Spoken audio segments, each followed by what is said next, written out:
Conosco a gente tem um convidado agora para falar mais sobre a eleição na França. Está conosco o professor de Relações Internacionais do IBMEC aqui de São Paulo, Carlos Cauty. Tudo bem, professor? Mais uma vez, muito obrigado por estar aqui conosco na programação da Jovem Pan. Bem-vindo, como vai? Bom dia, Tiago. Bom dia. Muito obrigado pelo convite.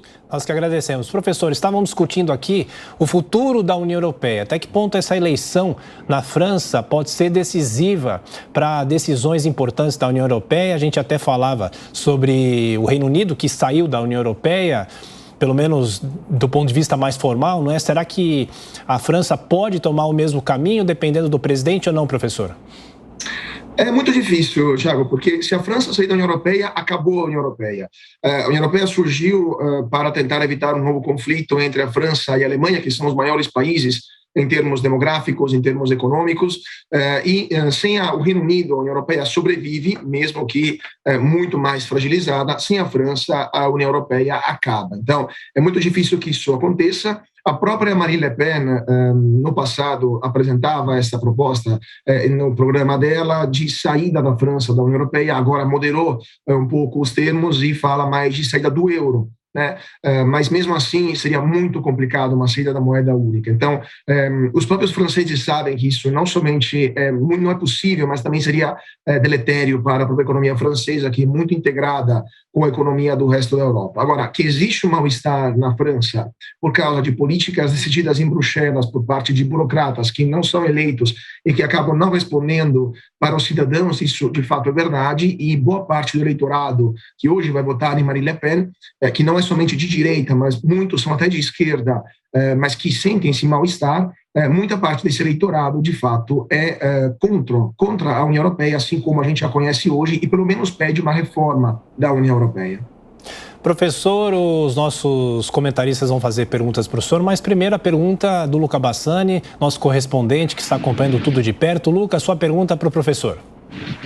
Bom dia, professor. Gostaria de perguntar quais seriam os impactos migratórios em relação a isso, porque eu acredito que por mais que Macron se mostre mais aberto à questão migratória, é uma imigração europeia. A gente vê que há sempre embates relacionados com a imigração de outros países, principalmente a questão de refugiados vindo de países que não representam os valores europeus de secularismo, de igualdade, de liberdade. Portanto, qual o senhor acha que seria o impacto caso Le Pen fosse eleito e como o senhor também vê caso Macron seja reeleito essa mudança de tom, porque será necessária, já que é uma demanda que vem mesmo da população?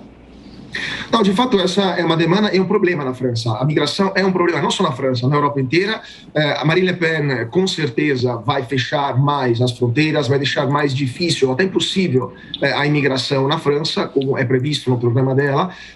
Mas o próprio Macron, ele endureceu não somente a questão migratória na França, mas também o tratamento dos migrantes ou dos estrangeiros, para dizer assim, dentro da França. Macron falou abertamente de um separatismo interno da França, feito por porções de população que não se integraram no país, que não reconhecem os valores da República, né, da República Francesa, da laicidade do Estado, da separação entre Estado e Igreja. São porções de população, em maioria de religião muçulmana, que tem maior dificuldade, até pessoal, de distinguir entre um Estado secularizado e uma vida, né, que obviamente tem que respeitar os preceitos do Islã, até tem outras religiões também, mas o Islã é o caso mais importante na França, por causa de 8 milhões de muçulmanos que vivem num país que tem 60 e poucos milhões de habitantes, então é uma população, uma fatia importante da população, e há bairros inteiros em grandes cidades francesas que são terra de ninguém.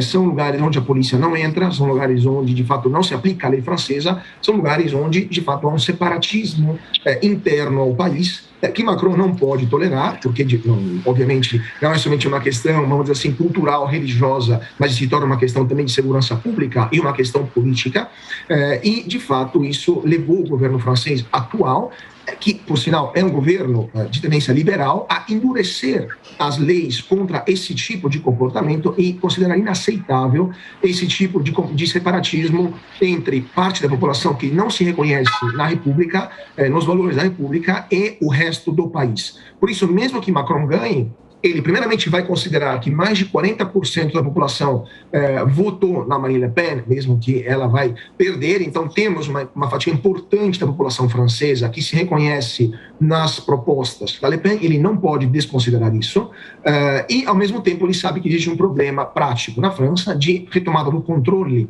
né, do país, e ele com certeza vai atuar nessa direção. Professor Carlos Cauti, de Relações Internacionais do IBMEC, conversando conosco aqui no Jornal da Manhã, falando sobre as eleições desse domingo na França. Na sequência, a pergunta do Zé Maria Trindade. Zé Maria, você tinha feito uma colocação para o Luca falando sobre os impactos aqui para o Brasil. Essa visão é interessante, né, Zé? Sim, muito interessante. Olha, professor, as relações França-Brasil sempre foram muito boas. Com o Macron, houve quase que uma divergência pessoal com o presidente Jair Bolsonaro e deteriorou muito aí essa relação França-Brasil. O senhor vê possibilidade de uma retomada de uma relação melhor e a disputa aí no campo do agronegócio seja apenas um debate e não uma disputa tão acirrada assim? Quer dizer, essas relações Brasil-França podem melhorar? Maria, me permita uma nota, porque relações França-Brasil nem sempre foram ótimas, né? Nos anos 60 chegamos quase a uma guerra, a Guerra da Lagosta, entre a França e o Brasil por causa de problemas pesqueiros, né? Mas folclore à parte, de fato, as relações entre a França e o Brasil foram muito melhores no começo dos anos 2000, mas por interesses econômicos, eu diria até espúrios, né? Entre o governo da época, o governo do PT, e a presidência francesa da época, a presidência do Nicolas Sarkozy, que tinha interesse em vender armas ao Brasil. Os Rafales, os aviões que depois o Brasil não escolheu, eram uma opção, mas os submarinos nucleares que o Brasil está construindo e os submarinos classe Scorpene, convencionais, que o Brasil já varou, né, 2 deles, fazem parte dessa relação mais próxima. Com o Emmanuel Macron, de fato, isso mudou. Já vinha mudando, na verdade, um pouco antes. Por quê? Porque a França é um país muito agrícola, é o país mais agrícola da Europa. Então, o que os agricultores franceses têm interesse? Em impedir que concorrentes entrem no mercado francês e europeu, né? Já que a França exporta esses produtos agrícolas para a Europa inteira. Só que o Brasil é um país que tem uma agricultura muito mais produtiva, muito mais competitiva do que aquela francesa, e o Brasil, junto com outros países da América do Sul, do Mercosul, quer um acordo de livre comércio com a União Europeia. Já foi anunciado esse acordo em 2019, e a França se opõe a esse acordo, porque não quer que os produtos agrícolas brasileiros entrem na Europa e, de fato, se tornem mais competitivos do que os produtos franceses, tirando os agricultores franceses, que são menos produtivos, do mercado europeu. Então, de fato, esta briga, né, essa discussão, vamos dizer assim, esse embate, eu diria que de fato é um embate entre a França, a atual presidência francesa, e o Brasil, é baseado nesse ponto. Nada mais, nada menos que a vontade dos franceses de manter o mercado interno protegido dos produtos brasileiros. Essa é uma questão que vai continuar, porque, de fato, a França sempre foi um país agrícola e sempre vai ser, por causa da sua conformação geográfica, por causa da sua estrutura socioeconômica.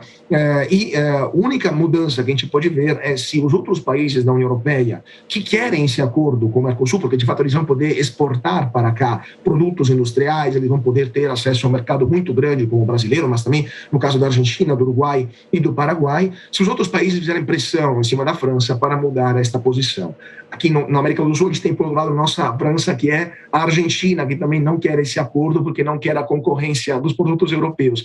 Mas, enfim, de fato, esse problema, independentemente de quem ganhar, seja Macron ou Le Pen, vai continuar pela própria essência, pela própria estrutura econômica da França e por esse medo de uma concorrência com a agricultura brasileira. Lembrando que os agricultores franceses são aqueles que, toda vez que se muda um pouquinho a legislação em prol do livre mercado, em prol de uma economia mais moderna, né, tirando o subsídio, os poderosos subsídios que os franceses e a Europa dão para a agricultura, toda vez que se muda uma vírgula, eles vão para a rua, ocupam com tratores, né, as capitais, né, as principais cidades francesas, ou até jogam fertilizante natural na frente dos palácios do poder. Então, essa é uma galera que não gosta de mudar as cartas na mesa.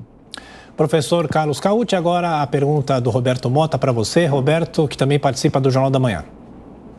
Professor, essa irritação com a burocracia europeia supranacional, que às vezes se sobrepõe à soberania nacional, a questão da imigração, o próprio avanço eleitoral de Marine Le Pen e a recente eleição de um conservador na Hungria, isso tudo sinalizaria, na sua opinião, o início de uma onda conservadora, uma onda de direita na Europa? Sim, Roberto, não só sinalizaria, como é um sinal que isso já está acontecendo. Na Europa já temos um avanço de partidos de direita, isso já há um bom tempo. A questão é que eles não chegam a ser a maioria, não somente porque os outros partidos, né, de esquerda e de centro, toda vez que um partido de direita chega à possibilidade de ganhar uma eleição, se juntam e tiram esse partido do jogo, o que vai acontecer agora com a Le Pen, como já aconteceu no passado, lembrando que a última eleição também, em 2017, foi assim, mas já em 2002, né, primeira vez que o Jean-Marie Le Pen, que era o pai da atual candidata, chegou no segundo turno, ele perdeu com 20%, porque 80% dos franceses, ou seja, centro e esquerda, votaram juntos, e também parte da direita, votaram juntos para o candidato, que era o Jacques Chirac, que era, de fato, ele também era de direita, né, então era uma eleição, vamos assim, para tirar a extrema, né, do jogo. Agora, o que acontece? Nem todos os países também têm políticos de direita que são capazes. Isso é um problema também da direita europeia. São capazes do ponto de vista, vamos dizer assim, da retórica, são capazes do ponto de vista das propostas. Algumas direitas, infelizmente, não conseguem conquistar as mentes e os corações dos eleitores, né? A gente vê, por exemplo, isso com a Alemanha, com a Alternative für Deutschland, por exemplo, que se torna, que parecia um partido que ia se tornar um partido de governo e acabou se tornando sempre um partido de uma minoria importante, mas sempre de minoria. Mas a gente vê isso, por exemplo, na Itália, com Matteo Salvini, que toda vez que fala em um debate, demonstra que não está preparado para governar. E também tem outro problema da direita europeia, que infelizmente isso eu acho, o maior empecilho para chegar ao poder. As ligações desses partidos com, por exemplo, o Putin na Rússia, né? A própria Marine Le Pen, ela foi financiada pela Rússia com milhões e milhões de euros, seja porque, obviamente, tem uma certa afinidade ideológica, mas também porque os bancos franceses se recusavam a financiar o partido dela e ela precisava de dinheiro, porque a política, sabemos, precisa de recursos, e o Vladimir Putin acabou financiando isso já há alguns anos atrás. Essas ligações não são bem vistas pela população europeia, que, nesse momento, obviamente, considera o Putin como o inimigo público número 1. Então, a guerra na Ucrânia vai acabar afetando negativamente uma possível chegada ao poder dos partidos de direita na Europa, porque todos eles, ou quase todos eles, têm algum tipo de ligação com a Rússia, direta ou indiretamente, e isso vai acabar prejudicando uma eventual onda, né, conservadora na Europa, mesmo se de fato existem todas as condições que possam levar partidos conservadores ao poder. Existe o mal-estar da população, que é evidente, que é palpável e que leva, né, pelo menos 40 e tantos % dos eleitores a votarem, por exemplo, hoje na senhora Le Pen. Existe um problema com a imigração, que de fato está fora de controle. Existe um problema econômico também, uma concorrência desleal de países como a China ou como outros países né, da Ásia, que estão acabando com a estrutura econômica da Europa. Enfim, existe uma certa necessidade de botar ordem na casa, que infelizmente não acha uma oferta política adequada para ganhar as eleições, para se tornar uma força de governo, e acaba sendo uma força de oposição consolidada, importante, relevante, mas sempre assim uma força de oposição de minoria. Professor Carlos, uma rápida última pergunta para o senhor, em um minutinho. O senhor fala das questões econômicas, né? Quem hoje é visto como um melhor articulador para amenizar esse impacto, principalmente da inflação? Porque a inflação, a gente sabe, é mundial, vem a pressão desde a pandemia e agora também da guerra na Ucrânia. Qual dos dois seria mais hábil para tentar contornar e amenizar os impactos da inflação no bolso dos franceses? Ótima pergunta, porque temos duas visões. Uma é a visão do povo, né, de como eles se reconhecem, como eles entendem que o problema pode ser resolvido. E a senhora Le Pen ganha de lavada, porque a senhora Le Pen fez uma campanha baseada na visita aos mercados municipais, aos mercados locais, falando o preço da abobrinha está caro demais. Isso cria uma empatia com o eleitorado, cria uma ligação com as pessoas mais humildes que sofrem o impacto sobre a inflação. Lembrando que quando a França aumentou de 20 centavos a gasolina, com o atual governo Macron, em 2018, tiveram meses de devastação na rua por causa dos coletes amarelos, porque os franceses não toleram esse tipo de aumento de preço. Imagina agora que a inflação está quase em 8%, não somente por causa da gasolina, mas por causa da situação geral do mundo, por causa dos fechamentos da pandemia, né, da desorganização das cadeias produtivas perspectivas globais. Então, a senhora Le Pen ganha de lavada nesse aspecto, mas os franceses reconhecem que o Emmanuel Macron, que tem um preparo intelectual, um preparo acadêmico e também uma experiência de governo maior, ele foi ministro das Finanças, ele trabalhou em bancos de investimento internacionais, ele tem uma certa passagem também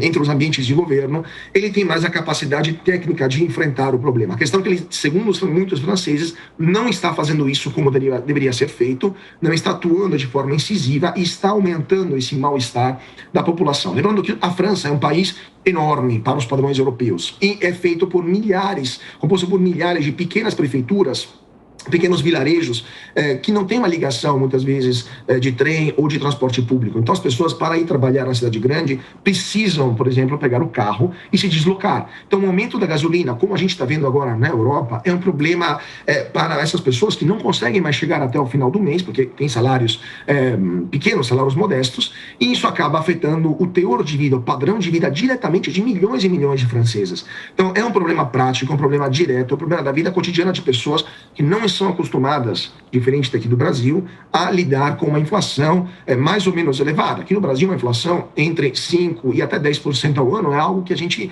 sempre se acostumou, mesmo depois do Plano Real, a enfrentar. Na Europa, não. Na Europa são 30 anos que eles esqueceram que é a palavra inflação. A inflação estava zero, até negativa. Então, o mal-estar da França hoje é muito maior do que no passado. E se a senhora Le Pen, de novo, conquistou as mentes e os corações dos franceses, falando de abobrinha no mercado, o Macron é considerado mais capaz de enfrentar esse problema por causa do preparo acadêmico e profissional que ele tem. Professor Carlo Cauti, de Relações Internacionais do IBMEC aqui de São Paulo. Muito obrigado, professor, pela sua atenção, pela sua gentileza. Até a próxima. Muito obrigado. Bom,